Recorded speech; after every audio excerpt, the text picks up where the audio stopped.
এইটের ছাত্রছাত্রীদের কথা মাথায় রেখে আজকে প্রশ্ন বিচিত্রার 270 নম্বর পেজের 3 নম্বর যে প্রশ্ন সেটটি ইতিহাসের রয়েছে তার সম্পূর্ণ নির্ভুল সমাধান নিয়ে আজকের এই ভিডিও।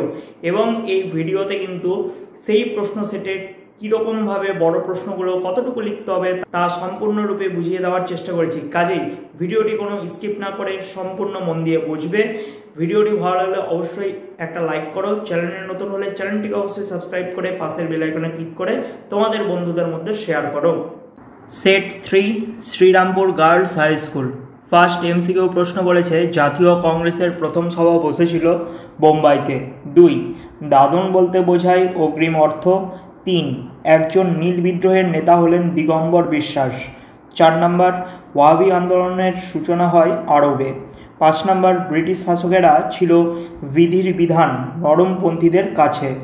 এরপর অতি সংক্ষিপ্ত প্রশ্ন অর্থাৎ এসএকিউ 2-এর 1 নম্বর বলেছে কে ইজরাদারি ব্যবস্থা চালু করেন? Warren Hastings. 2 রেলপথ বানানো, রপ্তানি হার বাড়ানো ও কৃষিতে বাণিজ্যিকরণের প্রক্রিয়াকে একসঙ্গে কী বলে ব্যাখ্যা করা হতো? অর্থনীতির আধুনিকরণ। 3 নম্বর কত খ্রিস্টাব্দে রেলপথ প্রকল্পের নির্মাণের প্রকল্প শুরু হয়? 1853 সালে। 4 নম্বর দেশের সম্পদ বিদেশে চালান হওয়াকে কী বলা হয়? সম্পদের বহির্গমন।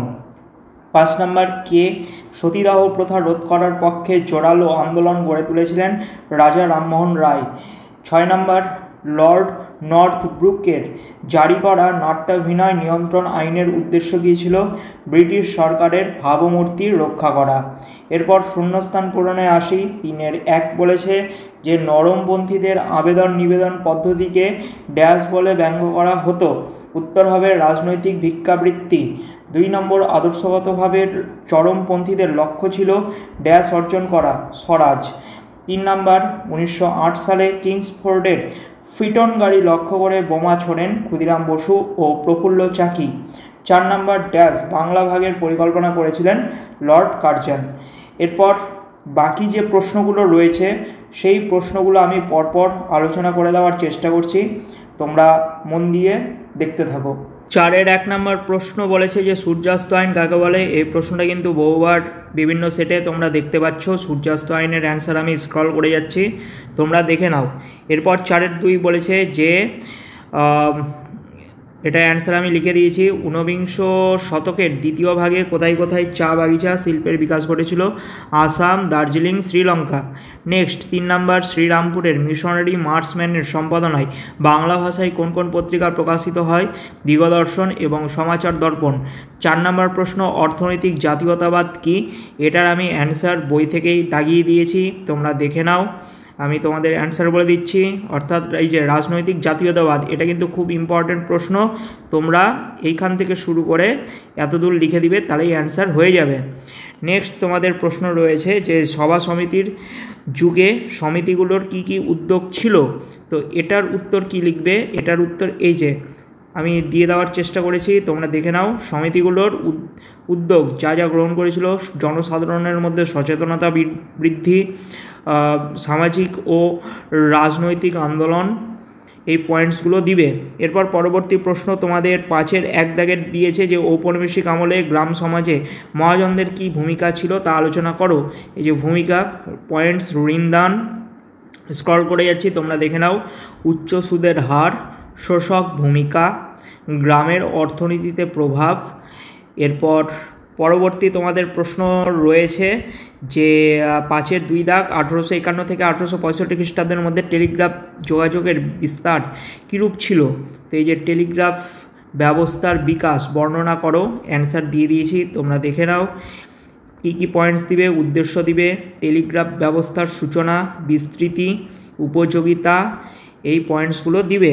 পরবর্তী প্রশ্ন রয়েছে নারী শিক্ষা ও পণ্ডিতা রমাবাই সম্পর্কে যা জানো লেখো। পণ্ডিতা রমাবাই, এটা হচ্ছে টিকা কিন্তু আসতে পারে, এর আগের সেটেও কিন্তু ছিল, উত্তর দিয়ে দিয়েছিলাম এর আগের সেটে, এখানেও আমি উত্তর দিয়ে দিচ্ছি, খুব সুন্দর করে লেখা রয়েছে।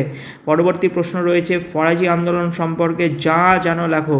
তো এই ব্যাপারটা বুঝবে এখানে কি কি লিখবে, পয়েন্টস করবে ফরাজি আন্দোলন, ঠিক আছে। ফরাজি আন্দোলন হচ্ছে হেডিং করবে, তারপর পয়েন্টস দিবে হচ্ছে অর্থ, ফরাজি আন্দোলন সম্পর্কে লিখবে 1-2 লাইন, তারপর লিখবে হচ্ছে এই আন্দোলনের লক্ষ্য।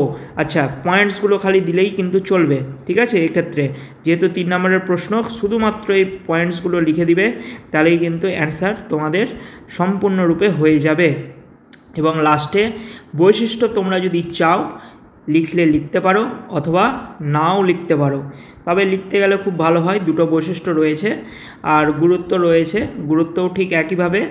তোমরা খালি শুধুমাত্র এই যে পয়েন্টসগুলো যদি লিখে দাও তাহলেই তোমরা ফুল নাম্বার পেয়ে যাবে, 3-এ 3 এখানে পাবে।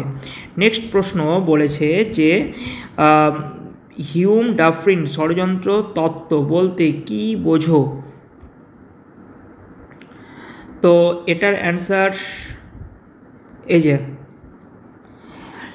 এখান থেকে শুরু করে এত দূর তোমরা এটা বইতেই পেয়ে যাবে, স্ক্রিনশট নিয়ে নাও, এতদূর লিখলেই যথেষ্ট।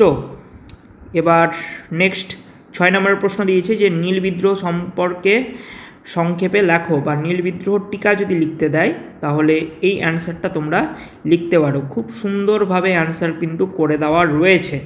এরপর আসি আমরা বড় প্রশ্নে। 6-এর 1 দাগের প্রশ্ন তোমাদের দিয়েছে 1853 খ্রিস্টাব্দে ভারতে রেলপথ নির্মাণের ফলাফল আলোচনা করো। এটার অ্যান্সার কি লিখবে বলে দিচ্ছি। এটা নীল বিদ্রোহ দুবার হয়ে গেছে একটু, যাই হোক। আচ্ছা, এই যে ভারতের জাতীয়তাবোধ বিকাশের ক্ষেত্রে রেলপথের ভূমিকা কী ছিল, এই যে এটা অ্যান্সার। এই অ্যান্সারটা সম্পূর্ণ লিখে দিলেই কিন্তু হয়ে যাবে, ঠিক আছে, বেশি লিখতে হবে না এটা। এরপর পরবর্তী প্রশ্ন, ঈশ্বরচন্দ্র বিদ্যাসাগরের শিক্ষা ও সমাজ সংস্কার এবং নারী শিক্ষা তার কি অবদান ছিল তা আলোচনা করো। খুব ইম্পর্ট্যান্ট প্রশ্ন কিন্তু এটা। দেখো, এটা প্রশ্নটা কিন্তু অনেকভাবে আসতে পারে, বিভিন্নভাবে, কিন্তু উত্তর কিন্তু একই হবে। আমি স্ক্রল করে যাচ্ছি, তোমরা দেখে নাও। এখানে বিধবা বিবাহ পয়েন্টস দিয়েছে, নারী শিক্ষা প্রসারে বিদ্যাসাগরের অবদান, নারী শিক্ষার জন্য প্রচার, বালিকা বিদ্যালয় প্রতিষ্ঠা, বিদ্যাসাগর কলেজ প্রতিষ্ঠা, এইগুলো তোমরা পয়েন্ট সুন্দর করে লিখতে পারো। তারপরে বহু বিবাহ, বাল্যবিবাহ, এগুলো সবই কিন্তু সমাজ সংস্কারের মধ্যে রয়েছে। খুব ইম্পর্ট্যান্ট প্রশ্ন। তারপর পরবর্তী প্রশ্ন তোমাদের রয়েছে 6 দাগের 3 নাম্বার, বাংলায় বঙ্গভঙ্গ বিরোধী আন্দোলন সম্পর্কে সংক্ষেপে লেখো। এটাও কিন্তু খুব ইম্পর্ট্যান্ট প্রশ্ন, আর এখানে উত্তরটা কিন্তু খুব সুন্দরভাবে রয়েছে।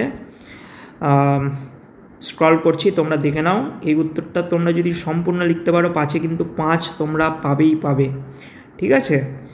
ভালো মতন দেখে নাও, বুঝে নাও। এটা উত্তরটা এই অবধি। ভিডিওটা আমি এখানেই শেষ করছি।